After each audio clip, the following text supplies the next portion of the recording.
ছাদ বাগানের তাজা বরবটি দেখে আর ভর্তা করার লোভ সামলাতে পারলাম না।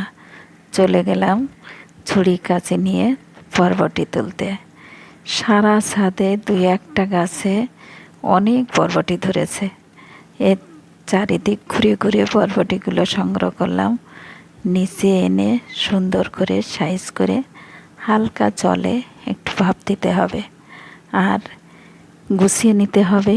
একটা পেঁয়াজ কুচি, একটা রসুন, কয়েকটা কাঁচা মরিচ আর কয়েকটা চিংড়ি, স্বাদটা বেশি হওয়ার জন্য এগুলো।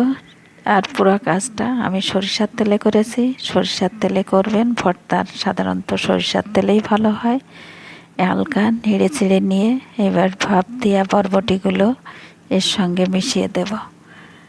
শিলপাটাতে বাটতে পারলে ভালো হয়, আজ আমার সময় নেই হাতে, তাই আমি ব্লেন্ডারেই বেটে নিয়েছি। তাতেও কিন্তু স্বাদের কোনো কমতি নেই। আর ব্লেন্ডারে দেওয়ার সময় কয়েকটা কাঁচা জিরা ওর ভিতর দেবেন, আরও স্বাদ বেড়ে যাবে। লবণ হলুদ পরিমাণ মতো দেবেন, যে যেভাবে মরিচ খান সেইভাবে দেবেন।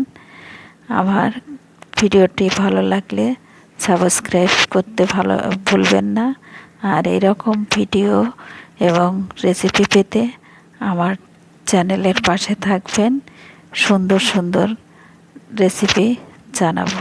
ধন্যবাদ সবাইকে।